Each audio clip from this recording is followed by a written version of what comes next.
Como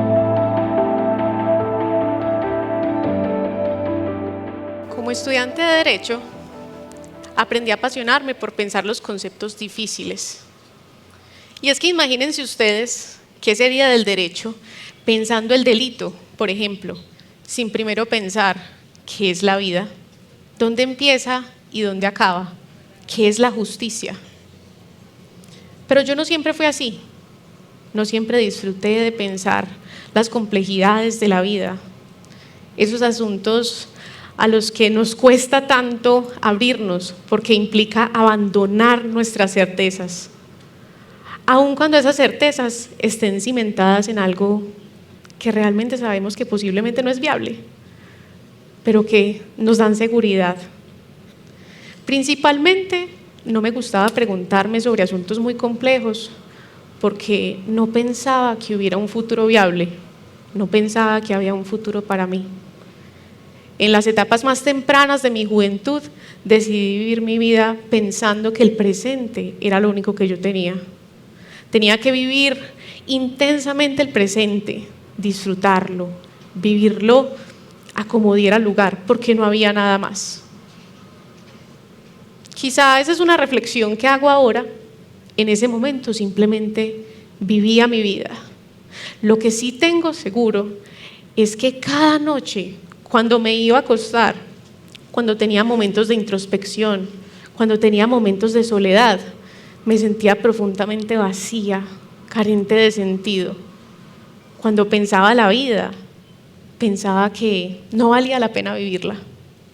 No era capaz de atentar contra mi vida, pero todas las noches rogaba que si la vida era eso que yo estaba viviendo, entonces que yo no quería estar más acá. Realmente yo estaba viviendo como si, como les contaba, el derecho empezara a pensar, por ejemplo, qué es un delito y hablara, por ejemplo, de qué es un homicidio sin primero preguntarse qué es la vida y cuándo empieza y cuándo acaba. Así vivía yo, sin conceptos de base. Simplemente iba viviendo mi vida como ella llegara, sin sustancia. Bueno, pero esa es mi experiencia, ¿cierto?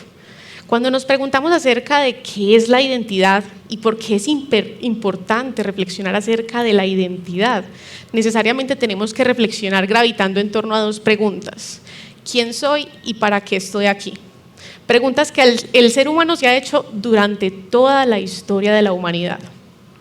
Actualmente nuestra cultura tiene muchas respuestas y muy variadas en torno a la identidad, pero vamos a abordar dos líneas de pensamiento. Una primera es la autonomía del individuo para construir su identidad, para hacer su camino. Yo no solamente soy libre para hacer mi camino, según la cultura, sino que tengo la tarea de construirme a mí mismo, de hacer mi propio destino. Y no solamente de hacerlo, entonces, sino además de articular todas esas identidades que sobre mí recaigan. Esa sería una primera idea. La segunda, entonces, está ligada a una lógica de consumo. Pensamos nuestra identidad a partir de una lógica de consumo. Esto me sirve, esto no, tomo un poco de esto, esto lo desecho. Un poquito en la lógica de cuando vamos al supermercado, ¿cierto? Esto ya no me gustó, esto ya no lo tomo. No, esto sabe mejor que esto. Todo está a nuestra disposición, aparentemente. Y parece que elegimos libremente. O eso es lo que nosotros quisiéramos pensar. Resulta que ahora consumir no es solamente acceder a un objeto, también consumimos identidades. Pero resulta que también hacemos de los objetos fuentes de identidad. Entonces ahora consumir un objeto no es solamente acceder a un bien material, ahora es acceder a una experiencia, a una forma de ser, a una forma de existir. Y ustedes se preguntarán, bueno, entonces, ¿realmente cuál es la propuesta de la cultura y qué produce en nosotros? Produce una profunda angustia, una angustia como en la que vivía yo. La angustia de tener el peso de mi propia existencia sobre mis hombros y pensar que yo tengo que construirme a mí mismo. Por Dios, a veces ni siquiera sé qué desayunar, pero tengo que tener pensada toda mi vida y articularla. ¿Ustedes cómo imaginamos nosotros que, por ejemplo, todos los que estamos en este auditorio, con la diversidad de formas en que pensamos, con la diversidad de experiencias, de historias de vida, cada uno dirige su vida, dirigiendo su vida como le parece? Es muy complejo y hay tantas interpretaciones válidas de la vida como personas sentadas allá entonces acá. Nadie tiene la razón. Claramente, esta forma de construir nuestra identidad nos causa una profunda incertidumbre. Se hace pesado vivir de esa manera, cuando todo descansa sobre mis hombros, cuando la cultura todo el tiempo me refuerza esta idea, porque muchos de los que están acá pueden ya tener su fe en Jesús y podemos decir que nuestra identidad está en Él, pero la cultura todo el tiempo nos conversa y nosotros estamos en un jalón. No creo que haya una persona aquí que de pronto alguna vez no se ha preguntado, no ha estado angustiado por eso. ¿Cómo vivir su vida? Aún cómo vivir su identidad como cristianos en medio de esta cultura. Bueno, no les voy a dar un paso a paso, pero lo que sí les voy a decir son 2 puntos importantes. La respuesta a ¿quién soy? En medio de esta cultura solamente puede hallarse por el único que es el absoluto. Recuerden que estamos partiendo, y como han dicho otros expositores, nosotros hemos abandonado la idea de los absolutos, la idea de que hay una verdad única, una verdad con B mayúscula.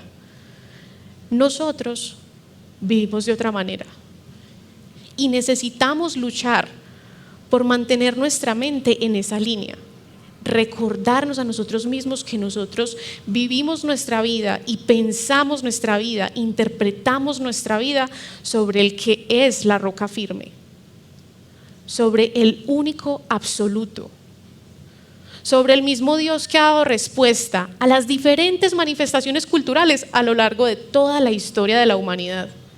Porque no solamente da respuesta hoy, porque sí hay respuesta para la cultura de hoy, pero la respuesta es esta y va a contracorriente. Entonces la respuesta a ¿quién soy? Solamente puede responderse adecuadamente parados en la roca. Ahora ustedes se podrán preguntar, ¿para qué? ¿Para qué nosotros podríamos sostener que además contra la cultura hay una verdad absoluta que rige nuestra vida? ¿Cuál es la utilidad de eso en términos prácticos? No es solamente para ustedes, porque de hecho ustedes pueden estar muy firmes en pensar su identidad, decir que la piensan fijos en Cristo, pero si eso es solo para ustedes, es posible que haya cositas que todavía faltan ahí. Realmente, cuando el Señor nos regala la posibilidad de, en medio de nuestra cultura que es angustiante, y nos saca de ahí y nos dice, mira, yo determino quién eres tú. Tú tienes valor no por lo que haces, no por lo que tienes, sino porque yo dije que tú tenías valor. Y ustedes piensan que nos podemos quedar con eso. No podemos. Entonces el para qué se responde mirando a los otros, pensando no solamente en las personas que de pronto, como muchos de ustedes ya conocen, y como cada uno de nosotros va ahí en su camino de la fe, pero en aquellos que no conocen, que viven en esa angustia en la que yo vivía, cuando cada noche me acostaba pensando, ¿qué es esto? Ya no quiero más.